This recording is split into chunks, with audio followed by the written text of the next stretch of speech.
നമുക്കറിയാം മലയാളത്തിൽ ചോദ്യവാക്കുകളോട് കൂടി പ്രത്യയം ചേർത്ത് പുതിയ ചോദ്യവാക്കുകൾ ആയി ഉപയോഗിക്കാറുണ്ട്. നമ്മുടെ സംശയങ്ങൾ പലതും തീർക്കാനായിട്ട് ചോദ്യം വയ്ക്കുമ്പോൾ പല സംശയം തീർക്കാനല്ലോ അതിന് നമ്മൾ പ്രത്യയങ്ങളും ചേർത്ത് ഉപയോഗിക്കാറുണ്ട്. ഉണ്ട്. ഉദാഹരണത്തിന് എവിടെ എന്ന് നമുക്കറിയാം ഇല്ലേ? ഇപ്പൊ നീ എവിടെ പോവുകയാണ് എന്ന് ചോദിക്കില്ല, നീ എവിടെ പോവുകയാണ് എന്ന് ചോദിക്കും. പക്ഷെ ഇങ്ങോട്ട് വരികയാണെങ്കിൽ നീ എവിടെ വരികയാകുമെന്ന് പറയോ ചോദിക്കോ? ഇല്ല. നിങ്ങൾ എവിടെ നിന്ന് വരികയാകുന്നു അങ്ങനെയല്ലേ ചോദിക്കുക. അപ്പോൾ എവിടെ എന്ന് ചോദ്യമായിട്ട് ഉപയോഗിക്കുക, എവിടെ നിന്ന് എന്ന് ചോദ്യമായിട്ട് ഉപയോഗിക്കും. അപ്പോൾ എവിടെ നിന്ന് എന്ന് ചോദിക്കുമ്പോൾ അതിൽ നിന്ന് എന്നുള്ള ഒരു പ്രത്യേകം വിഭക്തി ചേർത്ത് അതായത് പ്രിപ്പോഷൻ ചേർത്ത് ചോദിക്കുകയാണ്. ഇംഗ്ലീഷിൽ അങ്ങനെയാണ്. എവിടെ എന്നുള്ളതിന് നിങ്ങൾക്കറിയാം എന്താ വേർഡ്. അപ്പോൾ എവിടെ നിന്ന് എന്നുള്ളതിന് എന്തായിരിക്കും വരിക? ബ്രിയിൽ നിന്ന് ചേർക്കണം അല്ലേ? അത് എവിടെ ചേർക്കുക? സാധാരണ ഇവിടെ തന്നെ ചേർക്കുക, ഫ്രം വേർ, എവിടെ നിന്ന്. മനസ്സിലായ? ഇതിൽ എവിടെ നിന്ന് എന്നുള്ളതിന് ഫ്രം വേർ. അതുപോലെ എവിടേക്ക്, ടു വേർ. അങ്ങനെയൊക്കെ നമ്മൾ ഉപയോഗിക്കും. ഏത്, വിച്ച്. ഏത് കൊണ്ട്, വിത്ത് വിച്ച്. ഏതിന്മേൽ, ഓൺ വിച്ച്. ഏതിൽ, ഇൻ വിച്ച്. അങ്ങനെയൊക്കെ ഉപയോഗിക്കും. അതുപോലെ എന്തെന്നുള്ളതിൻ്റെ വാട്ട്, എന്ത് കൊണ്ട്, വിത്ത് വാട്ട്. അങ്ങനെയൊക്കെ നമ്മൾ ഉപയോഗിക്കും. അത് നമുക്ക് എഴുതിത്തരാം, അത് നിങ്ങളൊന്ന് ബൈഹാർട്ട് പഠിക്കണം. അപ്പോൾ ചോദ്യം ഉണ്ടാക്കുന്നതിന് ചോദ്യവാക്കുകളോട് ചേർത്ത് പ്രപ്പോസിഷൻ എന്ത് ചേർത്ത്, പ്രപ്പോസിഷൻ ചേർത്ത് നമ്മൾ ചോദ്യവാക്കുകൾ ഉണ്ടാക്കി ഉപയോഗിക്കാറുണ്ട്. അത് ഇതിലും ഉപയോഗിക്കും. അഡ്ജക്റ്റീവ് ക്ലോസ് ഉണ്ടാക്കുന്നതിലും ഉപയോഗിക്കാറുണ്ട്. അതിൻ്റെ ഒരു ഉദാഹരണമാണ് രണ്ടാമത് വന്നത് കണ്ടത്, ഇൻ വിച്ച്. അത് മുകളിലത്തെ വാചകത്തിൻ്റെ അതേ അർത്ഥം തന്നെയാണ്. എന്താണ്? The house that I live in. ഞാൻ താമസിക്കുന്നതായ വീട് എന്നാണ് ഇതിൻ്റെ അർത്ഥം. ഇതിൻ്റെ അർത്ഥം ഞാൻ താമസിക്കുന്നതായ വീട്, the house that I live in. ഇതേ അർത്ഥം തന്നെയാണ്. ഏതിൽ ഞാൻ ജീവിക്കുന്നത് ആ വീട് എന്ന് പറഞ്ഞത് ഇതേ അർത്ഥം തന്നെയാണല്ലോ. നമ്മൾ വളരെ വിശദമായിട്ട് പറഞ്ഞതാണ്. അപ്പോൾ എങ്ങനെയാ ഇതിൻ്റെ അർത്ഥം എടുക്കുക? ഏതിൽ ഞാൻ താമസിക്കുന്നു ആ വീട്. ഏതിൽ ഞാൻ താമസിക്കുന്നു ആ വീട്. മനസ്സിലായ? അങ്ങനെ ഇത് ഉപയോഗിക്കും. ഓക്കെ. അപ്പോൾ എന്താ ഇതുകൂടിയും പറഞ്ഞുതരാം. The house in which I live എന്ന് പറഞ്ഞാൽ ഏതിൽ, ഇന്നലെയിൽ അല്ല, ഏതിൽ ഞാൻ താമസിക്കുന്ന ആ വീട് എന്ന് വെച്ചാൽ താമസിക്കുന്ന ആ വീട് എന്നാണ് അർത്ഥം. ഇനി ഈ പ്രിപ്പോസിഷൻ വേണമെങ്കിൽ ഇതിനോട് വെക്കുമ്പോൾ ഒരു അഭംഗി തോന്നുകയാണെങ്കിൽ അവസാനം വെക്കാം. അപ്പോൾ അവസാനം വെച്ചാലും അർത്ഥമെടുക്കുമ്പോൾ ഇതിൻ്റെ കൂടെ തന്നെ എടുക്കണം. The house which I live in എന്നും ചിലപ്പം കാണും. The house which I live in. അപ്പോൾ എതിലാണ് കൂട്ടിയെടുക്കേണ്ടത്? ഇതിനോടുകൂടി കൂട്ടിയെടുക്കണം. മനസ്സിലായ? അതിപ്പോൾ ഇതിൻ്റെ അർത്ഥം എടുക്കുമ്പോൾ ഏതിൻ്റെ കൂടെ, ഇന്നിൻ്റെ അർത്ഥം ഇതിൻ്റെ കൂട്ടിയെടുക്കുക. ഏതിൽ ഞാൻ താമസിക്കുന്നു ആ വീട്. അപ്പോൾ വിച്ച് ഐ ലിവ് എന്ന് പറഞ്ഞാൽ ഇൻ വിച്ച് ഐ ലിവ് എന്നാണ് അർത്ഥം ഉണ്ടോ? അത് മനസ്സിലാക്കുക. അവരവസാനം വയ്ക്കും. ഇപ്പോൾ എവിടെ നിന്ന് വരികയാണെന്ന് ചോദിക്കുമ്പോൾ from where are you coming from. From where are you coming എന്നും പറയാം. ഈ ഫ്രം എടുത്ത് ലാസ്റ്റും വയ്ക്കാം. അങ്ങനെ where are you coming from അങ്ങനെ വയ്ക്കുക. അത് രണ്ടും എഴുതി കാണിക്കാം. അപ്പോൾ ചോദ്യത്തിലും അതുപോലെ തന്നെ അഡ്ജക്റ്റീവ് ക്ലോസിലും നമ്മൾ എന്ത് ഉപയോഗിക്കും? അഡ്വർബ് അല്ല, പ്രിപ്പോസിഷൻ ചേർത്ത് ഉപയോഗിക്കും. ആ പ്രിപ്പോസിഷൻ ഉപയോഗിക്കുന്നത് ചോദ്യവാക്കിന് മുമ്പിലാവാം. ചിലപ്പം അത് വാചകത്തിൻ്റെ ഒടുവിലേക്ക് മാറ്റി എഴുതുകയും ചെയ്യാറുണ്ട്. ആ കാര്യം മനസ്സിലാക്കുക. ഞാനിത് എഴുതി കാണിക്കാം. ഒരു ഉദാഹരണം. നിങ്ങൾ ഇവിടേക്ക് നോക്കേണ്ട. Where are you coming from. എന്താണ് അതിൻ്റെ അർത്ഥം? എവിടെ. ഇപ്പം ഇവിടെ എടുക്കണണ്ട ഫ്രമിൻ്റെ അർത്ഥം എവിടെ നിന്ന് നിങ്ങൾ വരികയാകുന്നു. എന്താ ഇതിൻ്റെ അർത്ഥം എടുക്കുക? എവിടെ കഴിഞ്ഞിട്ട് ലാസ്റ്റ് വരുന്ന ഫ്രം ഇതിനോട് കൂട്ടിയെടുക്കണം. വേറെ എവിടെ ഫ്രം നിന്ന്. അപ്പൊ എവിടെ നിന്ന് ആർ യു കമ്മിങ് വരികയാകുന്നു.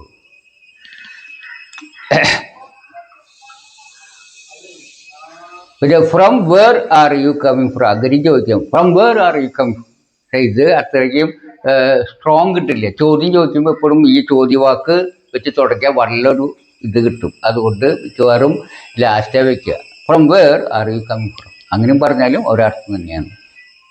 നിങ്ങൾ ഇതിൽ നോക്കേണ്ട ഒരു കാര്യം എന്താണെന്ന് വെച്ചാൽ, അപ്പോൾ ഇതിനെ മനസ്സിലാക്കേണ്ടത് എന്താണ്? പ്രിപ്പോസിഷൻ ചോദ്യവാക്കിൻ്റെ കൂടെ ചേർത്ത് വെക്കും. അപ്പോൾ അത് ഫ്രണ്ടിലും വെക്കാം, അല്ലെങ്കിൽ ചോദ്യവാക്കിൻ്റെ ഫ്രണ്ടിലും വെക്കാം, അല്ലെങ്കിൽ വാചകത്തിൻ്റെ അവസാനം വെക്കാം എന്ന് മനസ്സിലാക്കുക. അത് ഇതായിട്ട് ഉപയോഗിക്കുമ്പോൾ അങ്ങനെ തന്നെ. എന്ത് അഡ്ജക്റ്റീവ് ക്ലോസ് ഉണ്ടാകും ഉപയോഗിക്കണം അങ്ങനെ തന്നെ. പിന്നെ വേറൊരു കാര്യം ശ്രദ്ധിക്കാനുള്ളത്, ചോദ്യം ഇത് തിരിച്ചറിയാനും നോക്കുക. ചോദ്യത്തിൽ എപ്പോഴും സഹായിക്രിയ എടുത്ത് സബ്ജക്റ്റിന് മുമ്പിൽ വയ്ക്കും. എന്നാൽ അഡ്ജക്റ്റീവ് ക്ലോസ് ഒക്കെ എഴുതുമ്പോൾ സഹായിക്രിയ പിരിച്ചെഴുതുന്ന പണിയോ അല്ലെങ്കിൽ സബ്ജക്റ്റിന് മുമ്പിൽ വയ്ക്കുന്ന പണിയോ ഇല്ല. പ്രത്യേകം ശ്രദ്ധിക്കുക. മനസ്സിലായ? ഇതാണത്. ചോദ്യത്തിലെപ്പോഴും സഹായിക്രിയ സബ്ജക്റ്റിന് മുമ്പിലേക്ക് കൊണ്ടുവരും. ഇതിലങ്ങനെ ചെയ്തിട്ടുണ്ട്. ഗിവിൻ്റെ സഹായിക്രിയ എന്താണ്? ഡു ആണ്. അത് കൊണ്ടുവന്നുണ്ടോ? ഇല്ല. അത് പ്രത്യേകം നമ്മൾ ശ്രദ്ധിക്കുക. അങ്ങനെയാണ് അഡ്ജക്റ്റീവ് ക്ലോസ് വെക്കുമ്പോൾ ശ്രദ്ധിക്കേണ്ട പ്രത്യേക കാര്യം. നമ്മൾ സാധാരണ വാചകത്തിൻ്റെ ഓർഡർ തന്നെ വേണം. ഓക്കെ, മനസ്സിലായ? അപ്പോൾ ഒരുവിധം സംശയങ്ങളൊക്കെ തീർത്തിട്ടുണ്ടെന്നതിൻ്റെ വിശ്വാസം.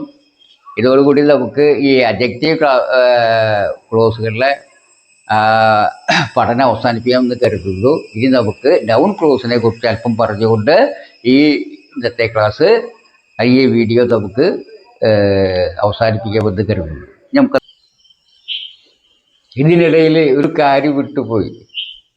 ചിലർക്ക് വളരെ നീളമുള്ള ബാല പോലെയുള്ള വലിയ വാചകൾ എഴുതാൻ വലിയ താല്പര്യങ്ങളുണ്ട്. ഇതെങ്ങനെയാണ് വാചകൾ നീണ്ടു പോകുന്നത്? വളരെ വളരെ നീളമുള്ള വാചകൾ എങ്ങനെയാണ് എഴുതുന്നത്?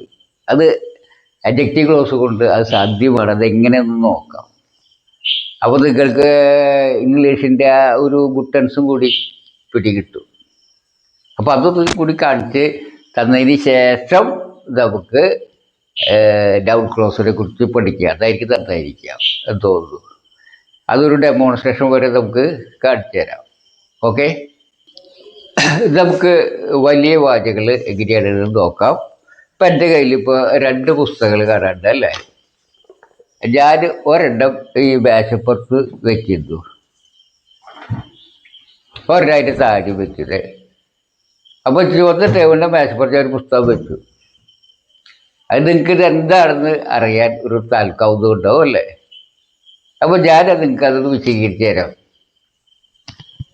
അപ്പോൾ ഇത് ബുക്കിനെ കുറിച്ചാണ് ഞാൻ പറയാൻ പോകുന്നത്. ഞാൻ മേശപ്പുറത്ത് വെച്ചുള്ള പുസ്തകം അല്ലേ, മേശപ്പുറത്ത് വെച്ചതായ പുസ്തകത്തെ കുറിച്ചാണ് നിങ്ങളോട് പറയാൻ പോകുന്നത്. അപ്പോൾ ഇതിലെ വിഷയം ഏതാ? മേശപ്പുറത്ത് ഞാൻ വെച്ചതായ പുസ്തകം, അതിനെക്കുറിച്ചാണ് പറയാൻ പോകുന്നത്. ആ വിഷയം കിട്ടിയല്ലോ. ആ വിഷയം കിട്ടി, മേശപ്പുറത്ത് വെച്ചതായ പുസ്തകം. അപ്പോൾ അതെന്താണെന്നാണ് ഞാൻ വിശദീകരിക്കാനായിട്ട് പോകുന്നത്. അപ്പോൾ വിഷയം കിട്ടി, സബ്ജക്റ്റ്. ഞാൻ മേശപ്പുറത്ത് വെച്ച ബുക്കിനെ കുറിച്ചാണ് പറയുന്നത്. അതുകൊണ്ട് മേശപ്പുറത്ത് വെച്ച പുസ്തകമാണ് നമ്മുടെ വിഷയം. ആ മേശപ്പുറത്ത് വെച്ചതായ പുസ്തകം വിഷയമ്പോൾ ആ മേശപ്പുറത്ത് വെച്ചതായ പുസ്തകം എന്നുള്ളത് മുഴുവനാണ് എന്തായാലും സബ്ജക്റ്റ് എന്ന് മനസ്സിലാക്കുക. ഞാൻ എന്താണ് പറയാൻ പോകുന്നത്? അതൊരു ഈ എക്കണോമിക് ബുക്കാണ്. സാമ്പത്തിക ശാസ്ത്രത്തെക്കുറിച്ചുള്ള എക്കണോമിക്സ് ബുക്കാണത്. അപ്പോൾ ഇതിനെ ഞാൻ എന്ത് പറഞ്ഞത്? എക്കണോമിക്സ് ബുക്കാണെന്ന് പറയുന്നു. അപ്പോൾ ഞാൻ മേശപ്പുറത്ത് വെച്ചതായ പുസ്തകം, അത് ഈ പുസ്തകം ഒരു എക്കണോമിക്സ് ബുക്കാകുന്നു. അത് വിശദീകരണമായില്ലോ. അപ്പോൾ ആ ബുക്ക് ഞാൻ തൃശ്ശൂരിൽ നിന്ന് മേടിച്ചതാണെങ്കിലോ, ആ പുസ്തകം തൃശ്ശൂരിൽ നിന്നാണ് മേടിച്ചത്. അപ്പോൾ നമുക്ക് ഒന്നും കൂടി വ്യക്തമായിട്ട് എങ്ങനെ പറയാം, ഞാൻ മേശപ്പുറത്ത് വെച്ചതായ പുസ്തകം തൃശ്ശൂരിൽ മേടിച്ചതായ സാമ്പത്തിക ശാസ്ത്ര പുസ്തകമാണ് എന്ന് ഒന്നുകൂടി വിശദമായിട്ട് പറയാം. അപ്പം എന്താ, വാചകം വളരെ നീണ്ടു. ഈ രണ്ട് വാചകങ്ങളും നമുക്ക് ആദ്യം ഒന്ന് എഴുതാം. അപ്പം നമുക്ക് അതെങ്ങനെയാണ് നീണ്ടു പോകുന്നത്, വാചകം നീളം വെച്ച് വരുന്നതെന്ന് ഒരു ഐഡിയ കിട്ടും. ഓക്കെ,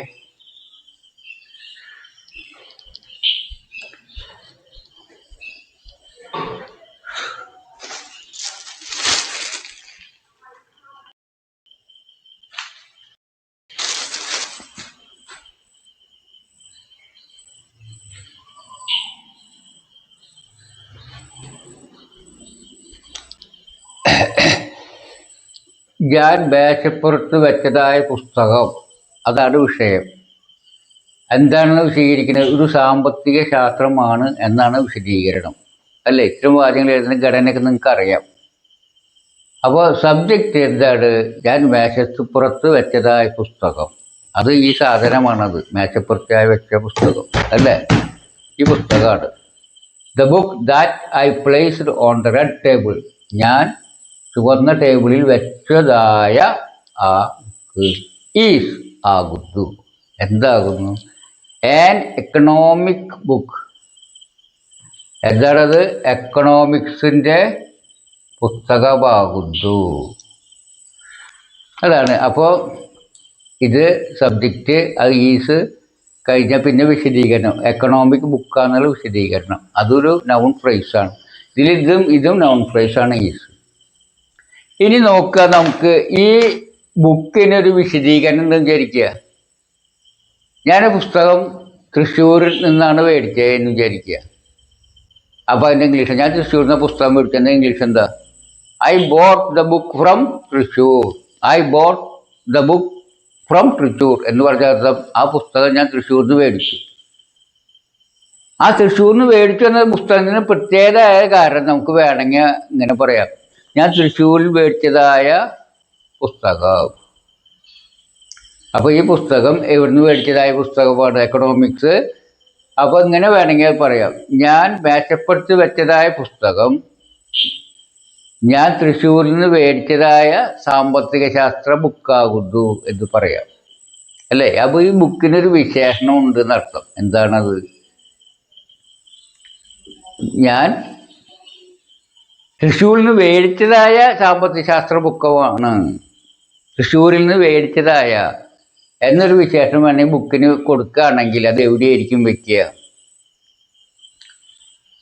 മലയാളത്തിൽ ബുക്കിൻ്റെ മുമ്പിൽ വയ്ക്കലാവും, അതായത് ഇംഗ്ലീഷിലാകുമ്പോൾ ബാക്കിലാണ് വയ്ക്കുക അല്ലേ? അപ്പോൾ തൃശ്ശൂരിൽ നിന്ന് മേടിച്ചതായ അതുള്ളത് എവിടെ വയ്ക്കുക? അതെങ്ങനെയാണ് എഴുതുക? ഞാൻ എഴുതി കാണിച്ചു തരാം. ഓക്കെ,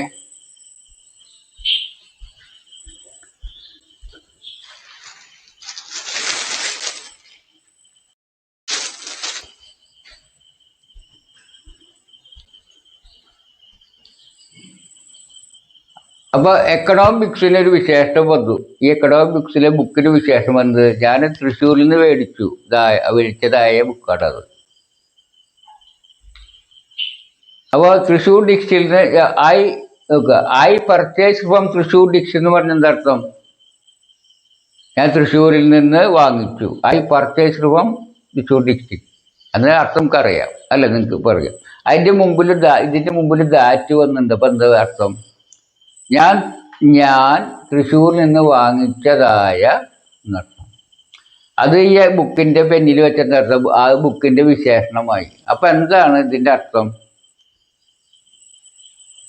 അപ്പോൾ the book that I placed on the red table, ഞാൻ ടേബിളിൽ മേൽ വെച്ചതായ പുസ്തകം ആകുന്നു, അല്ല ആകും. എന്താണ് പിന്നെ വിശദീകരിക്കുന്നത്?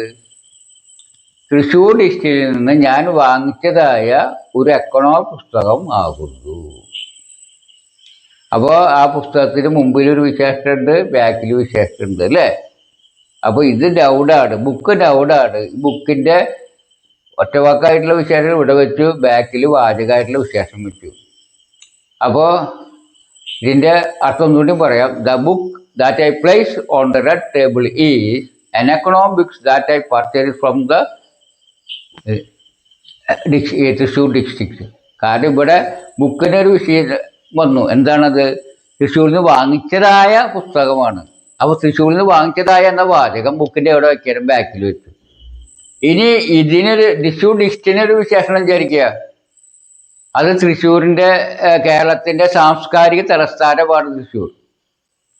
അപ്പോൾ തൃശ്ശൂർ കേരളത്തിൻ്റെ സാംസ്കാരിക തലസ്ഥാനമാകുന്നതായ തൃശ്ശൂർ ജില്ലയിൽ നിന്ന് ഞാൻ വാങ്ങിച്ചതായ ഒരു എക്കണോമിക്സ് ബുക്ക് ആണ് എന്ത്?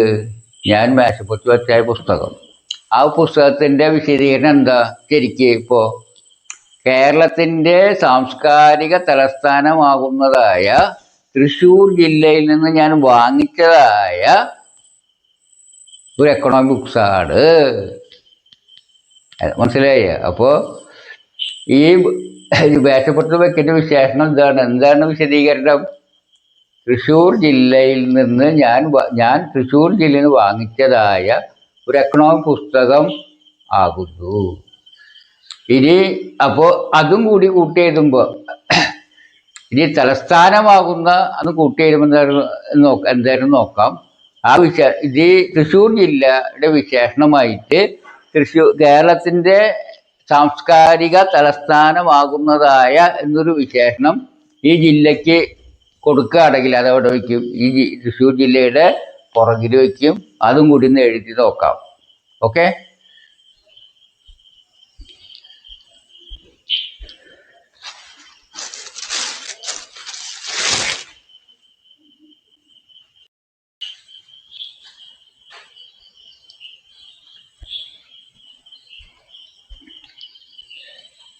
ഇപ്പം ബോർഡിലേക്ക് നോക്കിയാൽ that is the cultural capital of Kerala. എന്നർത്ഥം കേരളത്തിൻ്റെ സാംസ്കാരിക തലസ്ഥാനമാകുന്നതായ, അതാണ് that is the cultural capital of Kerala എന്നുള്ളതിൻ്റെ അർത്ഥം. അപ്പോൾ കേരളത്തിൻ്റെ സാംസ്കാരിക തലസ്ഥാനമാകുന്നതായ തൃശ്ശൂർ ജില്ലയിൽ നിന്ന് ഞാൻ വാങ്ങിച്ചതായ എക്കണോമിക്സ് ബുക്ക് എന്നുള്ളതാണ് ഈ മേശപ്പുറത്ത് വെച്ചതായ പുസ്തകത്തിൻ്റെ വിശദീകരണം. അത് വലിയൊരു ഇവിടെ വരെയുള്ള ഇത്ര നീളമുള്ള ഒരു നൗൺ ഫ്രേസാണ്. അതായത് എക്കണോമിക് ബുക്സ് ഇവിടെ വരെ വരും. അത് ബുക്കിൻ്റെ വിശേഷണമാണ് ഞാൻ തൃശ്ശൂരിൽ നിന്ന് വാങ്ങിച്ചതായ. അതിലെ തൃശ്ശൂരിൻ്റെ വിശേഷണമാണ് ആ കേരളത്തിൻ്റെ കൾച്ചറൽ ക്യാപിറ്റൽ ആകുന്നു എന്നുള്ളത്. അപ്പോൾ ബുക്കിൻ്റെ വിശേഷണമാണ് തൃശ്ശൂരിൽ നിന്ന് ഞാൻ വാങ്ങിച്ചു എന്നത്. ആ തൃശ്ശൂർ എന്ന ജില്ലയുടെ പ്രത്യേകതയാണ് കൾച്ചറൽ ക്യാപിറ്റൽ ആകുന്നത്. അപ്പോൾ ബുക്കിൻ്റെ വിശേഷണമായ വാചകം അതിൻ്റെ ബാക്കിൽ വെച്ചു. പിന്നെ ഡിസ്ട്രിക്റ്റിൻ്റെ വിശേഷണമായ ഇതിവിടെ വെച്ചു. ഇനി കേരളത്തിന് മറ്റൊരു വിശേഷണം ഉണ്ടെങ്കിൽ അവിടെ വയ്ക്കണം. ആ കേരളത്തിൻ്റെ ബാക്കിൽ വയ്ക്കണം. അല്ലേ? ഇന്ത്യയിലെ ഏറ്റവും സാക്ഷരതയുള്ള സംസ്ഥാനമാണ് എന്നുള്ളത് ഈ കേരളത്തിൻ്റെ വിശേഷണം, അതും അതിൻ്റെ ബാക്കിൽ വയ്ക്കാം. അങ്ങനെ നോക്കുമ്പോൾ എന്താണിത്? വാചകം നീണ്ടു വരുന്നു. അല്ലേ? ആദ്യം ഉണ്ടായിരുന്ന ഇവിടം വരെയായിരുന്നു. പിന്നെ ഒരു വാചകം അതിൻ്റെ കൂടെ കൂട്ടിച്ചേർത്തു. അതിൻ്റെ കൂടെ പിന്നെ ഒരു വാചകം ചേർത്തു. എങ്ങനെ കൂട്ടിച്ചേർത്തേ? ഇതിൽ ബുക്കിലാണ് അവസാനിച്ചിരുന്നത്. ആ ബുക്കിന് വിശേഷണം വെച്ചപ്പോൾ ഒരു വാചകമായിട്ടുള്ള വിശേഷം അതിൻ്റെ ബാക്കിൽ വെച്ചു. ആ വാചകത്തിൽ ഒരു ഡൗണിന് വിശേഷണം വന്നപ്പോൾ അത് അതിൻ്റെ ബാക്കിൽ വെച്ചു. ഈ കേരള ആ ഡൗണിന് ഒരു വിശേഷം വന്നാൽ അത് അതിൻ്റെ ബാക്കിൽ വയ്ക്കുക. അങ്ങനെ അങ്ങോട്ട് നീണ്ടു പോകും. ഇതാണ് വലിയ വാചകങ്ങൾ നീണ്ടു പോകുന്നതിൻ്റെ രഹസ്യം. അത് നമുക്ക് വേറെ കുറേ എഴുതാം. ഇപ്പോൾ കുട്ടി വട്ടം പറപ്പിച്ചു ഒരു വാചകം. നിങ്ങൾക്ക് ഇംഗ്ലീഷ് എഴുതാറിയാം അല്ലേ? പിന്നെ കുട്ടിയെ പട്ടി കടിച്ചു, അത് മറ്റൊരു വാചകം. പട്ടിയെ കൂട്ടുകാരൻ കല്ലെറിഞ്ഞു, അതൊരു വാചകം. കൂട്ടുകാരനെ പട്ടിയുടെ ഉടമസ്ഥൻ തല്ലി, മറ്റൊരു വാചകം. ഉടമസ്ഥനെതിരെ കുട്ടിയുടെ അച്ഛൻ പരാതി കൊടുത്തു. പോലീസ് കുട്ടിയുടെ പട്ടിയുടെ ഉടമസ്ഥനെ അറസ്റ്റ് ചെയ്തു. അങ്ങനെ കുറേ ദിനം വിചാരിക്കുക. അപ്പം നമുക്ക് എങ്ങനെ പറയാം പോലീസ് അറസ്റ്റ് ചെയ്തു അല്ലേ? പോലീസ് ഒരാളെ അറസ്റ്റ് ചെയ്തു. ഒരു സെക്കൻഡ്.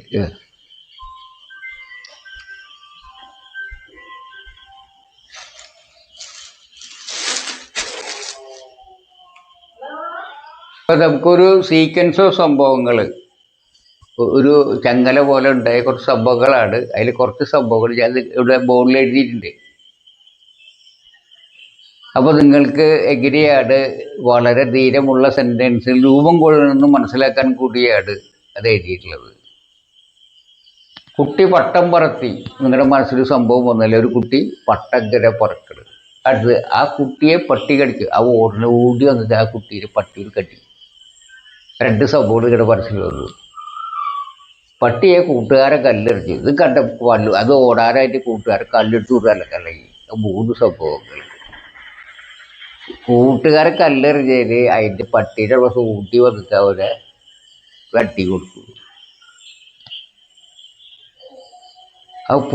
അപ്പോൾ ആ ഉടമസ്ഥനെ പോലീസ് ഒറ്റ കംപ്ലൈൻറ്റ് കൊടുത്ത് ഉടമസ്ഥനെ പോലീസ് പിടിച്ചു. അങ്ങനെ 1, 2, 3, 4, 5 സംഭവങ്ങൾ എഴുതിയിട്ടില്ല. 5 സംഭവങ്ങൾ ഉണ്ടായിട്ട് 5 വരി എഴുതിയിട്ടുണ്ട്. ഒറ്റ വരിയൊക്കെ നിങ്ങൾക്ക് പറ്റുമോ? നിങ്ങൾക്ക് ആ ടാസ്ക് നിങ്ങൾക്ക് തരികയാണെങ്കിൽ എങ്ങനെയായിരിക്കും ഒന്ന് ചിന്തിച്ച് നോക്കുക. ഞാനിതൊന്ന് പറയാം. പട്ടം പറത്തിയ കുട്ടിയെ കടിച്ച പട്ടിയെ കല്ലെറിഞ്ഞ കൂട്ടുകാരനെ തല്ലിയ ഉടമസ്ഥരെ പോലീസ് അറസ്റ്റ് ചെയ്തു. ഓർമ്മ കിട്ടില്ലേ അല്ലേ? അതാണ് വലിയ വാചകളുടെ പ്രത്യേകത. വലിയ വാചകൾ ഒരു തലയ്ക്കുന്നത് മറ്റേ തല എത്തുമ്പോഴേക്കും നമ്മുടെ മനസ്സിലെ വാചകത്തിൻ്റെ ആദ്യ ഭാഗമൊക്കെ പോയിട്ടാവും. അപ്പോൾ അർത്ഥം നമ്മുടെ മനസ്സിൽ പെട്ടെന്ന് കില്ല. ഒരു മിനിമം ലെങ്ത്തുള്ള വാചകങ്ങളാണ് എപ്പോഴും നല്ലത്. അപ്പം അതുകൊണ്ട് ഒന്നുകൂടി പറയാം ഞാൻ. പട്ടം പറത്തിയ കുട്ടിയെ കടിച്ച പട്ടിയെ കല്ലെറിഞ്ഞ കൂട്ടുകാരനെ തല്ലിയ ഉടമസ്ഥരെ പോലീസ് അറസ്റ്റ് ചെയ്തു. അപ്പോൾ ഈ പറഞ്ഞ ഒറ്റ വാചകമായി മാറി. അതിൻ്റെ എല്ലാ സംഭവങ്ങളും ഉൾപ്പെട്ടില്ലേ? പട്ടം പറത്തിയ കുട്ടിയെ കടിച്ച പട്ടിയെ കല്ലെറിഞ്ഞ കൂട്ടുകാരനെ തല്ലിയ ഉടമസ്ഥനെ പോലീസ് അറസ്റ്റ് ചെയ്തു. എല്ലാ സംഭവങ്ങളും ഉണ്ടായി. കുട്ടി പട്ടം പറത്തി, അതിനെ കട്ടി കടിച്ചു, അതിനെ കൂട്ടുകാരൻ കല്ലെറിഞ്ഞവരെ ആ കുട്ടീനെ ഉടമസ്ഥൻ തല്ലി പോലീസ് അവരെ അറസ്റ്റ് ചെയ്തു. എല്ലാ സംഭവങ്ങളും വന്നൂല്ലോ, ഒറ്റ വാചകമായി. അപ്പോൾ എന്താ ചെയ്തതെന്ന് വെച്ചാൽ ഈ വാചകത്തിൻ്റെ ഈ പട്ടിയുടെ ഇതിൻ്റെ വിശേഷണമാക്കി, കുട്ടിയുടെ വിശേഷണമാക്കി, ആ വാചകം പട്ടിയുടെ വിശേഷണമാക്കി, അങ്ങനെ ഓരോ വാചകം അത് കഴിഞ്ഞു വരുന്ന വാചകത്തിൻ്റെ വിശേഷണങ്ങളാക്കി മാറ്റി. അങ്ങനെ യോജിപ്പിച്ചു. അത് ഇംഗ്ലീഷിൻ്റെ ഒരു തുടക്കം ഞാൻ പറയാം, ബാക്കി നിങ്ങൾ പറയണം. ഉടമസ്ഥനെ പോലീസ് പിടിച്ചു. പോലീസാണ് പിടിച്ചത്. പോലീസ് സബ്ജക്റ്റ് പിടിച്ചു, വെർബ് ഉടമസ്ഥനെ എന്നുള്ളത് ഓബ്ജക്റ്റ്. അപ്പം എന്താ ഇംഗ്ലീഷ് ഈ വാചകത്തിൻ്റെ? പോലീസ് അറസ്റ്റഡ് അല്ലെങ്കിൽ കോർട്ട് ദി ഓണർ അല്ലെ, ഓണറിനെ പിടിച്ചു. ഓണറിൻ്റെ പ്രത്യേകത എന്താ? അവൻ കൂട്ടുകാരെ തല്ലി അല്ലേ? അപ്പോൾ നമുക്ക് എങ്ങനെ പറയാം? ആ ഉടമസ്ഥനൊരു വിശേഷണം വന്നു. എന്താണ്? അവൻ്റെ കൂട്ടുകാരനെ തല്ലിയതായ ഉടമസ്ഥരെ പോലീസ് പിടിച്ചു. അപ്പോൾ 2 വരി ഞാൻ എഴുതാം. ബാക്കി നിങ്ങൾ ഇതുപോലെ അത് നോക്കിയിട്ട് ബാക്കിയുടെ ഒറ്റ വാചകമാക്കി അടുത്ത ക്ലാസ്സിൽ കാണിക്കണം. അപ്പോൾ നമുക്ക് അടുത്ത ക്ലാസ്സിൽ ഉത്തരം തരാം. അപ്പോൾ നിങ്ങൾ അത് ഇമ്പ്രൂവ് ചെയ്തിട്ട് നമുക്കൊന്ന് വിലയിരുത്താം. ഓക്കെ. അപ്പം ഇംഗ്ലീഷിലാക്കുമ്പോൾ എങ്ങനെയായിരിക്കും എന്നുള്ളതാണ് ഞാൻ ഇവിടെ എഴുതിയിട്ടുള്ളത്. ഏറ്റവും ലാസ്റ്റ് വരിയുടെ police caught the owner. Police ഓണറെ പിടിച്ചു, ഉടമസ്ഥരെ പിടിച്ചു. ആ ഉടമസ്ഥനെ പിടിച്ചതിന് എന്താണത്? കുട്ടിയെ തല്ലിയതായ ഉടമസ്ഥരാണ് അല്ലേ. അപ്പോൾ അതിൻ്റെ ബാക്കിലാണ് ഇംഗ്ലീഷ് ട്രാൻസ്ലേഷൻ വെക്കുന്നത്. ഇങ്ങനെ ഒരു ദാറ്റ് അല്ലെങ്കിൽ ഹൂ ഏതെങ്കിലും വെക്കുക. ഹിറ്റ് ദ ഫ്രണ്ട്, അപ്പോൾ ദാറ്റ് ഓർ ഹൂ എന്ന് പറഞ്ഞ പകരം വയ്ക്കാമെന്നർത്ഥം. ദാറ്റിന് പകരം ഹൂ വയ്ക്കുക. ഹിറ്റ് ദ ഫ്രണ്ട് എന്ന് പറഞ്ഞാൽ കൂട്ടുകാരനെ തല്ലിയതായ. കണ്ട ആ കറുത്ത നിറത്തിലേത് വരിയുടെ അർത്ഥം എന്താണ്? കൂട്ടുകാരനെ തല്ലിയതായ ഓർഡറെ പോലീസ് പിടിച്ചു. ഇനി ഈ ഫ്രണ്ടിനെ എന്താ പ്രത്യേകത? That or who through stones at the dog. നായയെ കല്ലുകളെറിഞ്ഞതായ കൂട്ടുകാരൻ. അപ്പോൾ ഈ ഫ്രണ്ടിന്റെ വിശേഷണമാണ് ചുവന്ന അക്ഷരത്തിൽ എഴുതിയിട്ടുള്ള ആ വിശേഷണവാചകം. അത് ഇതിൻ്റെ ഫ്രണ്ടിന്റെ വിശേഷണമാണ്. അപ്പൊ എന്താണ് പറയുന്നത്? Police caught the owner that or who hit the friend that or who threw the stone at the dog. അപ്പൊ അടുത്ത് ഇവിടുന്നാണ് പറയാ, നായയെ കല്ലെറിഞ്ഞതായ കൂട്ടുകാരനെ അടിച്ചതായ ഉടമസ്ഥരെ പോലീസ് പിടിച്ചു. പോലീസ് പിടിച്ചു. ആരെ പിടിച്ച്? നായയെ കല്ലെറിഞ്ഞതായ കൂട്ടുകാരനെ അടിച്ചതായ ഉടമസ്ഥരെ എന്ന് പറയണ്ടേ. അപ്പൊ ഇവിടം തൊട്ട് ഇവിടം വരെ ഓബ്ജക്റ്റാണ്. അതെങ്ങനെയാ വന്നത്? ഇതിൽ ഓബ്ജക്റ്റ് ഓണറാണെങ്കിൽ ഓണറൊരു വിശേഷണം വന്നു, അപ്പം അതിൻ്റെ ബാക്കിൽ വെച്ചു. ആ വാചകത്തിൻ്റെ ഫ്രണ്ടിനൊരു വിശേഷണം വന്നു, അതിൻ്റെ ബാക്കിൽ വെച്ചു. ഇതുപോലെ ഈ എല്ലാ വരികളും നിങ്ങൾക്ക് ചേർത്ത് എഴുതി എന്തുണ്ടാക്കാം? ഒരു ട്രാൻസ്ലേഷൻ ഉണ്ടാക്കാം ഒറ്റ വാചകമായിട്ട്. അത് നിങ്ങൾക്ക് വിട്ടെന്നിരിക്കുന്നു. അടുത്ത ക്ലാസ്സിൽ ഞാൻ അതിൻ്റെ ഉത്തരം എഴുതി കാണിക്കാം. അപ്പോൾ നിങ്ങൾക്ക് സ്വയം അറിയാം അത് നിങ്ങൾ പഠിച്ചു വന്ന്. ഇത്രയൊക്കെയാണ് നമുക്ക് അഡ്ജക്റ്റീവ് ക്ലോസിനെ കുറിച്ച് പഠിക്കാനുള്ളത്. ഇനി നമുക്ക് ഡൗൺ ക്ലോസിനെ കുറിച്ച് ഒരു തുടക്കം ഇട്ടിട്ട് ഇന്നത്തെ ക്ലാസ് അവസാനിപ്പിക്കാം. നമുക്കപ്പോൾ ഡൗൺ ക്ലോസിനെ കുറിച്ച് പഠിക്കാം. ഓക്കെ. അപ്പോൾ ഡൗൺ ക്ലോസ് എന്താണെന്ന് നോക്കാം. ഒരു ചെറിയ ഇൻട്രഡക്ഷൻ പറയാൻ നേരം ഉണ്ടാവുള്ളൂ, കാരണം നേരം ഒരുപാടായി. എന്തായാലും നിന്ന് നമ്മൾ തുടങ്ങാമെന്ന് പറഞ്ഞാൽ അതുകൊണ്ട് എടുക്കുകയാണ്. Noun close. എന്താണ് നൗൺ ക്ലോസ്? നിങ്ങൾക്കറിയാം എന്താണ് അഡ്വർബൽ ക്ലോസ്? ഒരു അഡ്വർബായിട്ട് ഉപയോഗിക്കുന്ന ഒരു വാചകത്തെ അഡ്വർബിയൽ ക്ലോസ് പറയും. എന്താണ് അഡ്ജക്റ്റീവ് ക്ലോസ്? അത് നിങ്ങൾ പഠിച്ചു. ഒരു അഡ്ജക്റ്റീവായിട്ട് ഉപയോഗിക്കുന്ന ഒരു വാചകത്തെ അഡ്ജക്റ്റീവ് ക്ലോസ് വിളിച്ചു. എങ്ങനെയാണെങ്കിൽ എന്തായിരിക്കും ഒരു നൗൺ ക്ലോസ്? നിങ്ങൾ തന്നെ പറയും. എന്ത് ഉത്തരം ഇല്ലേ? നൗണായി ഉപയോഗിക്കുന്ന ഒരു വാചകത്തെയാണ് നൗൺ ക്ലോസ് എന്ന് പറയുക. എങ്ങനെയാണ് ഒരു വാചകത്തെ തന്നെ ഒരു നൗണായിട്ട് ഉപയോഗിക്കുക? അത് സാധ്യപാടോ? അതെ, സാധ്യപാട്. എങ്ങനെ നോക്കാം. ഇവിടെ എഴുതിയിരിക്കുന്ന വാചക ടീച്ചർ കഥ പറഞ്ഞു. ടീച്ചർ കഥ പറഞ്ഞു. ടീച്ചറാണ് അതിലെ പറയുന്ന ആള്. ടീച്ചറിൻ്റെ നൗണാണ്, സബ്ജക്റ്റാണ്. പറഞ്ഞു. കഥ അത് വെർബാണെന്ന് അറിയാം. എന്താ പറഞ്ഞേ? കഥ, സ്റ്റോറി. കഥ എന്ന് പറയുമ്പോൾ നമുക്ക് നൗണാണെന്നറിയാം. അത് ഓബ്ജക്റ്റ്. ഇതിൽ ഓബ്ജക്റ്റ് ആയിട്ട് വരുന്നത് എന്താണ്? കഥ എന്ന നൗണാണ്. അപ്പോൾ നൗണായ കഥ ഓബ്ജക്റ്റാണ് അല്ലേ. അപ്പോൾ ഇതിൽ ഓബ്ജക്റ്റായി വരുന്നത് ഒരു നൗണാണ്. അത് കഥ എന്ന വാക്കാണ്.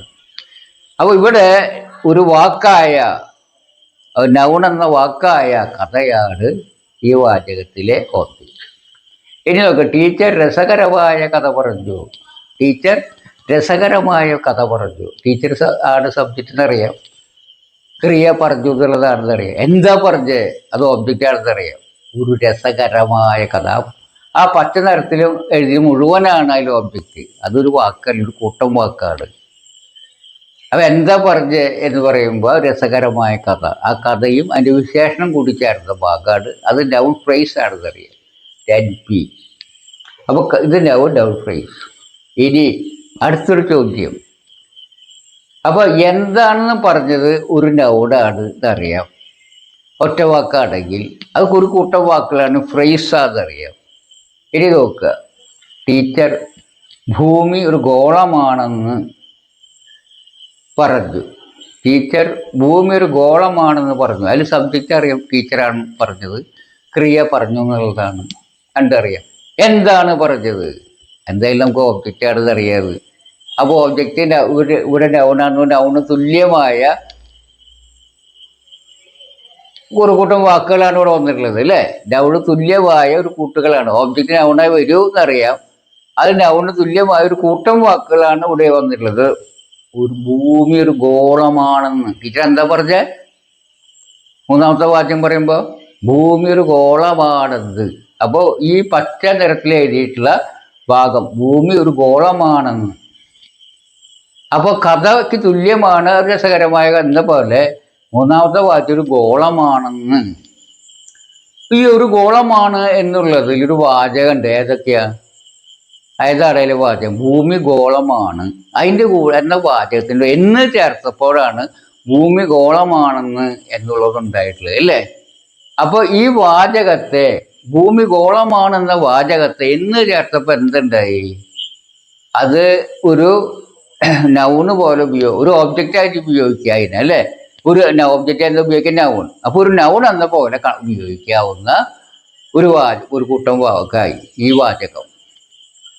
അതുകൊണ്ട് ഈ വാചകത്തെ ഒരു നൗണിൻ്റെ സ്ഥാനത്ത് ഉപയോഗിക്കാവുന്നൊരു വാചകമല്ലേ. ആ ഭൂമി ഗോളമാണ് എന്ന വാചകത്തിനോട് എന്ന് ചേർന്നപ്പോൾ അതെന്തായി? ഒരു നാമമായിട്ട് ഉപയോഗിക്കാവുന്ന ഒരു വാചകമായി. അപ്പോൾ ഭൂമി ഗോളമാണ് എന്നത് എന്താണ്? ഒരു നൗണിന് തുല്യമാണ്. അത് ഒരു ഓബ്ജക്റ്റായിട്ട് ഉപയോഗിച്ചിരിക്കുന്നു. അതുകൊണ്ട് എൻ്റെ അർത്ഥം നൗണ് തുല്യപാട്. നൗണാണല്ലോ ഒബ്ജക്റ്റായിട്ട് ഉപയോഗിക്കുക. അതുകൊണ്ട് ഭൂമി ഉരുണ്ടതാണ് എന്ന ഭാഗം ഒരു നൗണാണ്, തുല്യപാട്. അതായത് അങ്ങനെ ഉണ്ടാക്കിയിട്ടുള്ളത് അത് ഒരു വാചകത്തിൻ്റെ കൂടെ എന്ന് ചേർത്തിട്ട്. അപ്പോൾ ഒരു വാചകത്തിൻ്റെ എന്ന് ചേർക്കുമ്പോൾ മലയാളത്തിൽ എന്തായി മാറത്? ഒരു ഡൗൺ ക്ലോസായി മാറും എന്ന് മനസ്സിലായി. ഇംഗ്ലീഷിൽ ആ എന്ന് എന്നുള്ളത് തുല്യമായിട്ട് ഉപയോഗിക്കുക. നമ്മൾ നേരത്തെ പഠിച്ച വാക്ക് തന്നെ ദാറ്റ്. ഇതാണ് ഉപയോഗിക്കുക, ദാറ്റ്. അപ്പോൾ ഒരു വാചകത്തിൻ്റെ കൂടെ ദാറ്റ് ചേരുമ്പോൾ അതും ഇംഗ്ലീഷിൽ എന്തായി മാറും? ഇതിന് തുല്യമായ ഇംഗ്ലീഷ് വാചകം എന്തായി മാറും? അത് നൗൺ ആയിട്ട് മാറും. നൗണ് തുല്യമായിട്ട് മാറും എന്ന് വെച്ചാൽ ഇതൊരു വാചകമായതുകൊണ്ട് അതിന് നൗൺ ക്ലോസ് ആയിട്ട് മാറും എന്ന് പറയും. അപ്പോൾ ഇവിടെ അതിൽ എഴുതിയിട്ടുണ്ട് ടീച്ചർ ടോൾഡ് സ്റ്റോറി. ആ സ്റ്റോറി എന്നുള്ള എന്താണ്? അതാണ് അതിൽ പച്ച തരത്തിൽ എഴുതുന്നതാണ് ഫസ്റ്റ് വാചകത്തിലെ ഓബ്ജക്റ്റായിട്ട് വരുന്ന നൗൺ. രണ്ടാമത്തെ വാചകം ടീച്ചർ ടോൾഡ് ഇൻട്രസ്റ്റിംഗ് സ്റ്റോറി. അതിലെന്താണ് ഈ ഓബ്ജക്റ്റായിട്ട് വരുന്നത്? അത് ആൻ ഇൻട്രസ്റ്റിംഗ് സ്റ്റോറി എന്നുള്ളത് ആ പച്ച നിറത്തിൽ എഴുതിയിട്ടാണ് ഓബ്ജക്റ്റായി വരുന്ന നൗൺ. അപ്പോൾ അത് നൗൺ ഒന്നിൽ കൂടുതൽ വാക്കുകളില്ല. അപ്പോൾ നൗൺ ഫ്രേസ്. അടുത്തതോ ടീച്ചർ. ഈ മൂന്നാമത്തെ ലാസ്റ്റ് സെന്റൻസിലേക്ക് വരികയാണെങ്കിൽ ഭൂമി ഒരു ഗോളമാണെന്ന് ടീച്ചർ പറഞ്ഞു. Teacher told. എന്താണ് ടീച്ചർ പറഞ്ഞത്? That the earth is sphere. ഭൂമി ഗോളമാണെന്ന് ടീച്ചർ പറഞ്ഞു. എന്താ പറഞ്ഞത് ടീച്ചർ? ഭൂമി ഗോളമാണ് എന്ന്, ഗോളമാണെന്ന്. അതായത് ഗോളമാണ് എന്നതിൻ്റെ കൂടെ എന്ന് ചേർത്ത രൂപം അല്ലേ. അപ്പോൾ ഇതിൽ എന്താണ് വരുന്നത്? ഈ ഓബ്ജക്റ്റായിട്ട് that earth is sphere. Sphere ആണ്. That is sphere. അപ്പോൾ എർത്ത് സ്പിയർ എൻ്റെ കൂടെ ദാറ്റ് വെച്ച ഭാഗം ആണ് അതിൽ ഓബ്ജക്റ്റായിട്ട് വരുന്നത്. അപ്പം അത് അത്രയും ഭാഗം എന്തായിരിക്കണം? ഡൗണായിരിക്കണം എന്ന് മനസ്സിലായി. അപ്പോൾ ഇവിടെ ഡൗണായിട്ട് വരുന്നത് എന്താണ്? ഓബ്ജക്റ്റായിട്ട് വരുന്ന ഡൗൺ എന്താണ്? That is sphere. അപ്പോൾ അതാണ് അതിൽ അത്രയും ഭാഗം ഡൗണാണ്. അപ്പോൾ ഡൗൺ അതൊരു വാചകമായതുകൊണ്ട് ക്ലോസ് അല്ലേ, ക്ലോസ്. അപ്പോൾ അത് നമുക്ക് എന്താണ്? അപ്പോൾ എന്താണ് ഇത് അതിന് ദാറ്റ് ചേർത്തപ്പോഴാണ് അത് ഡൗണായി നമുക്ക് മനസ്സിലായി ഇല്ലേ. അല്ല, ഡൗൺ ക്ലോസ് ആയി മാറിയിരുന്നത് അല്ലേ. അപ്പോൾ ഡൗൺ ക്ലോസ് ദാറ്റ് വെച്ച് നമുക്ക് ഉണ്ടാക്കാൻ പറ്റും മനസ്സിലായി. ഓക്കെ. ദാറ്റ് പോലെ മറ്റ് വാക്യങ്ങളുണ്ടല്ലോ. ചോദ്യവാക്കുകൾ ഹൂ, വിച്ച്, വേ, ഇതൊക്കെ ഇതുപോലെ ഉപയോഗിക്കാം. അപ്പം അത്തരം വാക്കുകൾ എന്താണ്, എങ്ങനെയാണ് ഡൗൺ ക്ലോസിനെ ഉപയോഗിക്കാതെ അടുത്ത ക്ലാസ്സിൽ പഠിക്കാം. എന്തൊക്കെയാണ് അവിടെ അർത്ഥമെന്ന് പഠിക്കാം. അത് വിശദമായിട്ട് നമുക്ക് പഠിക്കാം. ഇപ്പം തന്നെ വളരെയധികം പഠിച്ച് വല്ലാണ്ട് അതിൻ്റെ അതുകൊണ്ട് നമുക്ക് ഈ ക്ലാസ് ഇപ്പോൾ ഇവിടെ നിർത്താം. നമുക്ക് അടുത്ത ക്ലാസ്സിൽ കാണാം. അതുവരേക്കും ഇവിടെ നമസ്കാരം. ബായ്.